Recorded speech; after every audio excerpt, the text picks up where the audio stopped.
Robin hood cinema అయితే నాకు first half కొంచెం బోర్ కొట్టింది అన్న. సెకండ్ హాఫ్ చాలా బాగుంది. సెకండ్ హాఫ్లో ఎంటర్టైన్మెంట్ కొంచెం ఎక్కువ ఉంది అండ్ యాక్షన్ సీక్వెన్సెస్ కూడా బాగున్నాయి నితిన్ గారిది. సో వెంకీ కుడుముల గారు భీష్మ ఆ స్టైల్ ఎక్స్పెక్ట్ చేస్తాము వీళ్ళిద్దరు కాంబినేషన్ కాబట్టి, బట్ భీష్మ ఉన్నంత ఇంపాక్ట్ అయితే అనిపించలేదు. బట్ బాగుంది, థియేటర్లో చూడదగ్గ మంచి సినిమా రాబిన్ హుడ్. సో ఫ్యామిలీతో వెళ్ళి ఎంజాయ్ చేయొచ్చు. బట్ అంత ఎంగేజింగ్ స్క్రీన్ ప్లే అయితే కనిపించలేదు.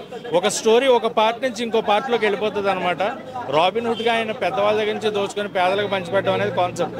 దాని నుంచి ఒక లవ్ ట్రాక్ తీసుకొచ్చి ఒక ఊర్లో ఆ హీరోయిన్ ఫ్యామిలీ ఉండే టఫెస్ట్ సిచ్యువేషన్స్ నుంచి హీరో కాపాడడానికి డైవర్ట్ చేశారు. సో స్టోరీ ఎక్కడో మలుపు తిరిగింది అనిపిస్తుంది, అంత ఇంపాక్ట్గా అనిపించలేదు. సో సినిమా అయితే యావరేజ్ టు హిట్ రేంజ్లో ఉంటుంది మధ్యలోనే.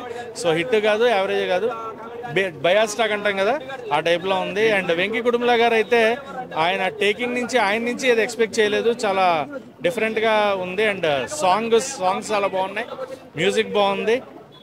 సో నితిన్ గారి యాక్టింగ్ అయితే ఆయన చెప్పక్కర్లేదు. అండ్ రాజేంద్ర ప్రసాద్ గారు నితిన్ గారి మధ్యన జరిగే సీన్స్ చాలా బాగుంటాయి, చాలా ఎంగేజింగ్గా ఉంటాయి. ఎందుకంటే ఆ కామెడీ వాళ్ళిద్దరి మధ్యన బాగా జనరేట్ అయిందని చెప్పాలి. అండ్ డేవిడ్ వార్నర్ క్లైమాక్స్లో వస్తాడు, లాస్ట్ ఆ క్లైమాక్స్ పార్ట్లో వచ్చి కనబడతాడు. అది ఎలా ఉంటుంది అనేది మీరు బిగ్ స్క్రీన్ పైన చూడండి, యూ కెన్ ఎంజాయ్ ఇట్.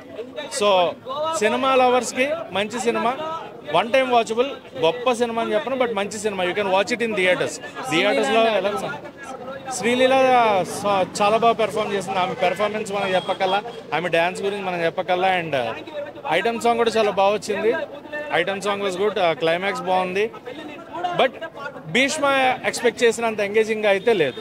ఓవరాల్గా అయితే సినిమాకి రేటింగ్ కావాలంటే 5కి 2.25 రేటింగ్.